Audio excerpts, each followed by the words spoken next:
Hi, I hope everyone is doing good. This is Pratishta, your IELTS trainer. And in this session, we'll focus majorly on reading strategies and reading skills. We will see different kinds of reading comprehensions. We will not go into full length IELTS reading comprehension right now, but we will just look at some strategies that we can use. I know in the past videos also, I have talked about a bit of strategies, but here we will look at it with some examples too. So with this being said, I am going to share my screen and we are going to get started.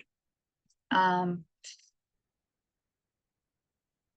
so in this session, essentially, we'll focus on how to understand vocabulary in context. We need to see how to practice using context clues to infer the meaning. Infer, I have already told you, means um, to guess the meaning. And then we will engage in activities for sure. Vocabulary is super important and why we need to indulge into vocabulary, right? Vocabulary helps to understand the meaning of unfamiliar words without using dictionary. Because how many times are you going to go to the dictionary, right? It improves reading comprehension by providing clues to the text's meaning, and it enhances the ability to infer and deduce information from the text. So you will be able to guess and try to figure out the information from the text. It also helps you bring a stronger vocabulary for yourself. So you'll be able to remember some stuff and communicate in a better manner. And you'll be able to communicate. So reading more helps you develop your spoken skills as well. You'll be able to understand better as well. So some strategies are definition clues, right? What happens sometimes is that a text will give you a small word, but then it will go on to define that word as well. So for example, a habitat. A natural home or something that provides shelter and food. So probably in a sentence, it will talk about habitat, but it will also talk about a natural home. Like they will tell you directly. Synonym clues. Sometimes what happens is that in a same paragraph, the text will refer to, for example, he was happy, and then he will say, the text will say something, and then he would say, and that was the reason he was extremely aesthetic. That shows that, he was like, we have to infer, we have to make out from the whole paragraph what can aesthetic mean. It was a continuation of feelings. Antonym clues.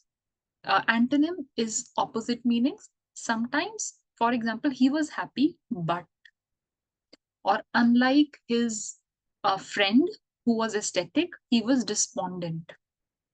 So we can make out aesthetic, we now know means happy. Despondent is the opposite. So can mean sad. And this is how we can figure out meanings. Example clues. Then there can be some examples that has been given. So herbivorous, like deer and rabbits who eat plants. So we already know, we have this information, deer and rabbits, they don't eat meat. They only eat plants. So they are herbivorous. Inference clues, when the text provides hints that require reasoning, we need to infer something. She wore a somber expression, her eyes downcast. Downcast, words like downcast. Downcast cannot mean, down means down, right? So her eyes were down. So this you can infer if this is some sort of emotion, what can it be? It can be a sad emotion. Now, the first activity is identify context clues. Read the following sentence and identify the type of context clues used. The arboretum, a place where trees are grown, was filled with various species. Now, this is the definition, the place where trees are grown. He was jovial, always smiling and laughing. So he was happy. It's a synonym. She felt elated, however, which is like opposite. Her brother was crestfallen, sad. Predators such as lions and sharks. Now, when we talk about lions and sharks, what is the first thing that comes to our mind? Something that is hunting, right? Those are predators. They hunt other animals. This is using examples. Inferring, for example, the path was obstructed, blocked by fallen trees. So it was obstructed, it means blocked.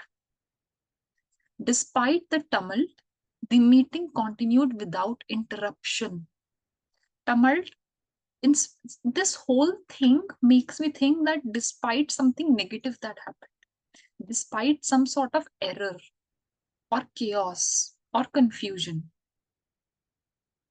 the artist was known for his intricate designs full of tiny details. This explains what intricate is. When you are detailed, when you have a lot of detail, this is your influence. Then we have using vocabulary in context. So use a new vocabulary word you learned today. For example, you learn elated. Use it, make it in a sentence. Just use it, like try to use it wherever you go. I would suggest try to maintain a notebook or try to have sticky notes and then write those words in front of you. Don't go beyond 4 or 5 words per day and just stick it somewhere. When you stick it, you will be able to, if you're going from the room or maybe, you are coming into the room, you will be able to just read it, and that will really help you remember those words. Now, for example, we'll take examples. The city was bustling with activity. Seems like bustling is like it was like a lot of people going around. Cars honked loudly, and people rushed past each other, barely noticing their surroundings. The air was filled with the sound of construction. So there was a lot of construction and sounds adding to the commotion, adding to what was already happening, a lot of activities. So commotion can mean activity. Despite the chaos, chaos means despite like all of these things. So like too many things together. Maybe there was a certain energy that made the city feel alive and vibrant. So despite something, despite like, confusion, a lot of things happening together, there was something that made the city feel alive and vibrant. Vibrant means alive, happy, bustling. So what does the word bustling most likely mean? Quiet and peaceful, full of noise and activity, empty and deserted, slow and relaxed. So we know by now it's full of noise and activity. A mysterious fog. As we walked through the forest, a thick fog began to develop the trees, making it difficult to see more than a few feet ahead. The fog was dense, means a lot, and it felt as though it was closing in around us. So it was like, for example, this is us. The fog was so dense that it was just closing in around us, all over us. There was fog. We had to be cautious with every step, unsure of what might lie beyond the mist. So we had to be cautious. We had to be careful. That no matter what next step we take, we were so unsure because if we take the next step, we don't know what to find there, right? So what does the word envelope mean? Thick fog began to envelope the trees. So it was enveloping the trees and we could not see, means that it was obstructing the view. So to surround or cover completely, to brighten or illuminate, to push away, to frighten. It was not frightening the trees, it was surrounding and covering the trees. Next activity, a challenging puzzle. The puzzle was incredibly intricate, with each piece fitting together in a complex and unexpected way. So fitting, it was pretty difficult.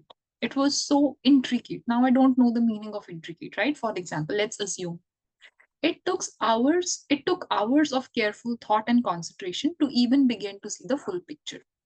So I had to really concentrate. Every time we thought we were close to finishing, another obstacle appeared, another problem appeared, forcing us to rethink our strategy. So we had to think again our strategy. Now, what can intricate mean? Easy and simple? Was it easy? Was it delicate and detailed? Was it messy and chaotic, or was it incomplete?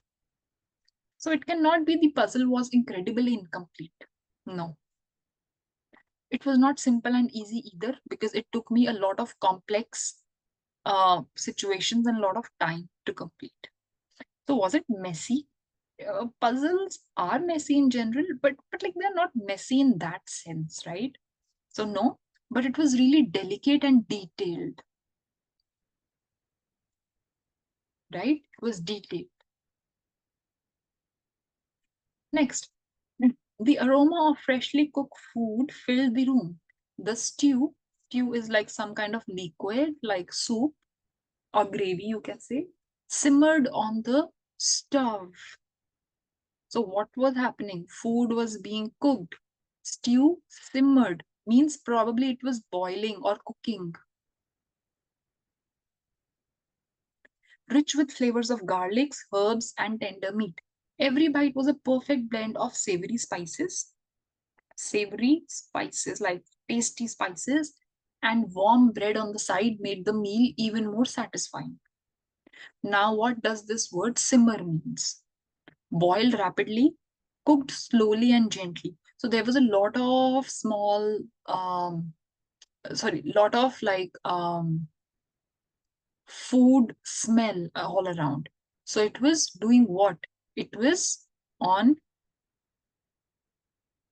cooking slowly and gently. It was on the stove and it was being cooked slowly. It was simmering, right?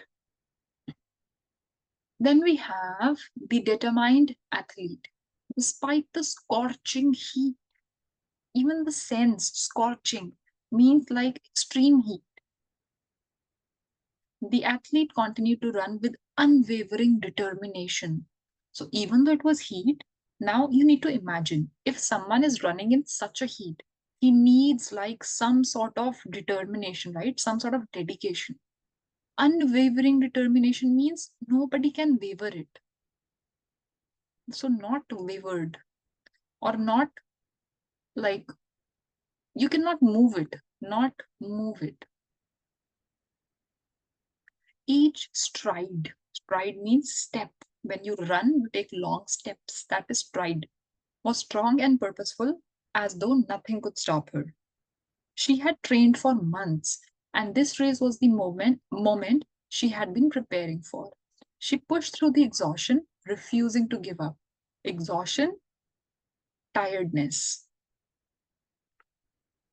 So unwavering here means weak and unsteady. No, she was not weak. Confident and steady. Yes, could be. Careless and sloppy. No. Indecisive and unsure. No. So this is like a very clear answer here. The garden was a serene place with blooming flowers and gentle sound of water flowing from a small fountain. So just imagine this. What could serene place means? It can mean things like beautiful, right? You could feel calm, you could feel nice, etc.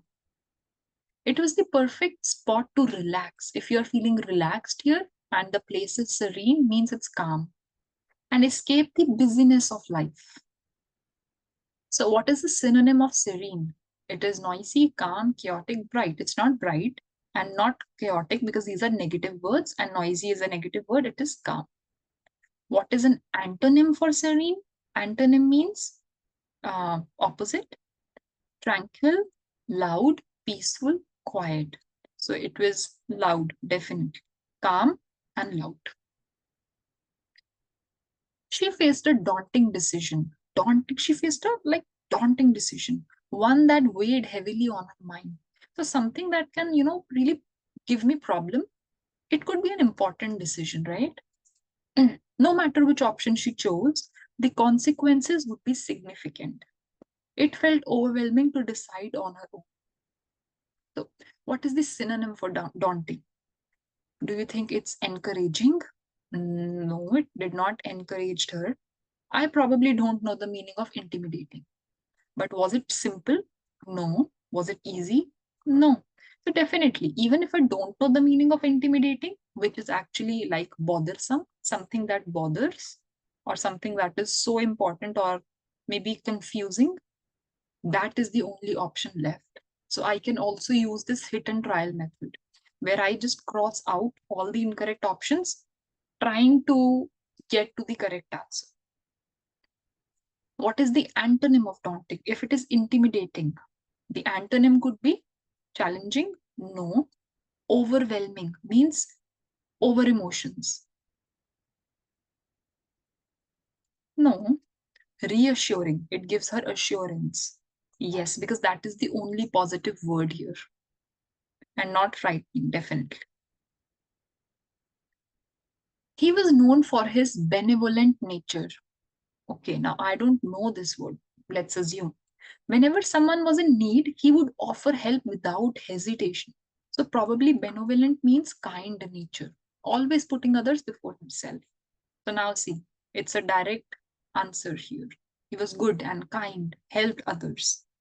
So, he cannot be selfish, he cannot be stubborn, he cannot be greedy. So the antonym would become what? Compassionate means someone who has compassion and love. No. Generous means someone who gives a lot of love. No. Cruel, because thoughtful also means that he is putting thoughts into something.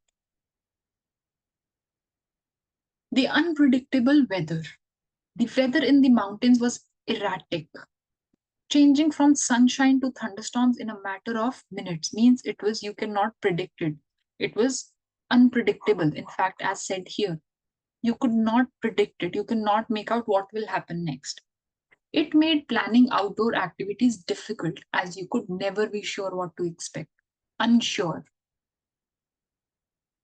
Now, let's see what is erratic, unstable, predictable, consistent, steady. All these three things are synonyms and they are predictable.